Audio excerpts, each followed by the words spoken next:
Selamat datang kembali. Kita langsung aja ya bahas materi yang menarik nih yang Anda bagikan. Kutipan dari tips #3 struktur konten YouTube, retensi dan waktu sesi optimal. Fokus kita kali ini, gimana sih caranya membedah struktur video biar lebih efektif di YouTube? Sip, siap. Kita mau lihat pengaruhnya ke dua hal penting banget. Pertama, retensi penonton. Jadi, berapa lama orang nonton video Anda? Betah nontonnya ya? Iya, betahnya, gitu. Terus yang kedua, waktu sesi. Ini total waktu yang mereka habiskan di YouTube setelah nonton video kita. Tujuannya? Ya biar semua ini jadi lebih simpel aja, mudah dipahami, mudah diterapkan juga sama Anda nanti. Oke, bikin praktis ya? Betul. Oke, mari kita mulai deh. Kenapa sih struktur ini jadi kayak fundamental gitu? Ternyata bukan cuma soal rapi-rapian video aja ya. Oh jauh, jauh dari itu. Ini soal gimana YouTube membaca video kita, dan ujung-ujungnya yang mutusin mau direkomendasikan atau enggak. Wah, oke. Iya, pikirinnya gini deh, struktur yang bagus itu bukan cuma bikin penonton senang, tapi juga secara aktif ngasih makan algoritma YouTube, ngasih sinyal yang YouTube suka. Sinyal kayak gimana tuh? Nah, retensi yang tinggi itu artinya konten Anda relevan, menarik gitu. Terus waktu sesi yang panjang, itu sinyal kalau video Anda bikin orang betah di YouTube. Semakin lama mereka stay gara-gara video Anda, ya makin besar kemungkinan YouTube nge-push video Anda. Ini kayak, kunci ngomong sama algoritmanya gitu, pakai bahasa mereka. Oke, paham. Sumber ini nyebutin struktur 3 bagian nih, yang katanya banyak dipakai YouTuber sukses.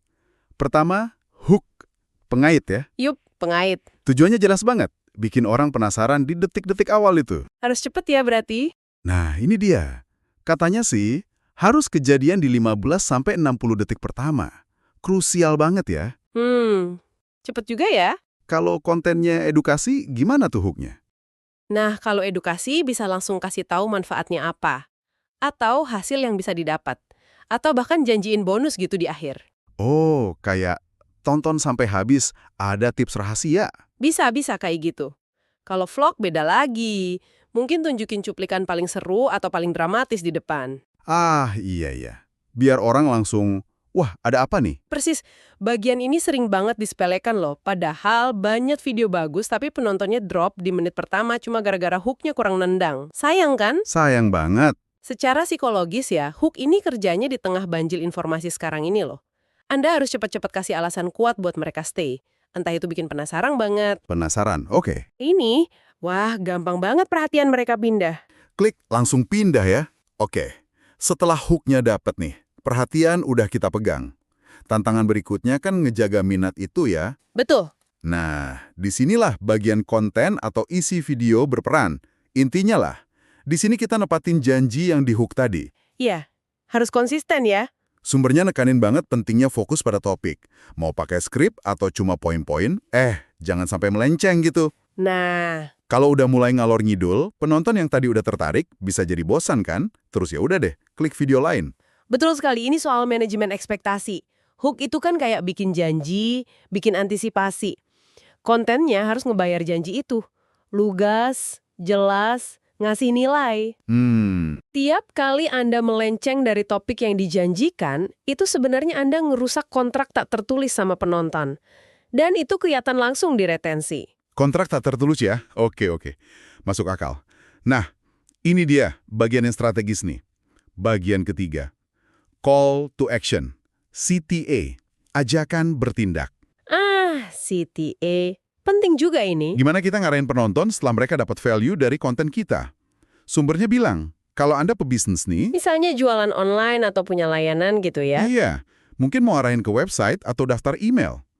Tapi, ada tapinya nih. Apa tuh? Hati-hati, kalau ngarahin keluar YouTube, itu bisa nurunin waktu sesi. Oh iya ya, kan mereka jadi keluar dari platform YouTube-nya. Betul. Jadi kalau emang harus banget ngarahin keluar, strateginya taruh di akhir video aja. Biar nggak terlalu ganggu waktu sesi. Terus jangan lupa juga ajakan klasik. Minta likes, komentar, share, subscribe. Itu tetap penting kan? Klasik tapi efektif ya. Iya. Terus ada ide cerdas juga nih di sumbernya. Jangan cuma taruh CTA di akhir. Kenapa tuh? Ya karena mungkin penontonnya udah keburu cabut sebelum akhir video. Ah, bener juga.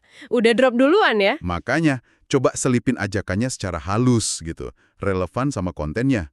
Bisa di tengah atau bahkan di awal kalau konteksnya pas. Menarik, menarik. Ini jadi pertanyaan strategi yang penting loh. Ngarahin keluar emang ada risiko ke waktu session, tapi ginan kalau CTA-nya internal.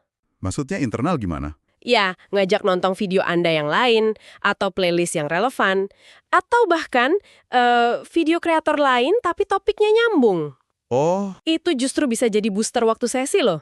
Itu kayak ngasih sinyal jelas ke YouTube. Hey, konten gue ini bikin orang betah lama-lama di sini. wah, jadi malah bagus ya buat algoritma. Banget! Kalau kita lihat gambaran besarnya nih, YouTube itu kan ngasih reward ke konten yang bikin ekosistemnya hidup, yang bikin orang stay di platformnya. Oke. Jadi struktur yang bagus, ditambah CTA internal yang cerdas, itu cara ampuh buat ngirim sinyal positif ke algoritma. Cara jitulah. Sip. Jadi kesimpulannya nih buat Anda yang dengerin, struktur 3 bagian ini, hook kuat di awal, konten fokus dan bernilai, terus call to action yang strategis, ini bukan cuma template kosong. Bukan sekedar formalitas ya. Bukan. Ini kerangka kerja strategis buat ningkatin retensi, bikin orang nonton lebih lama, dan waktu sesi bikin orang betah di YouTube.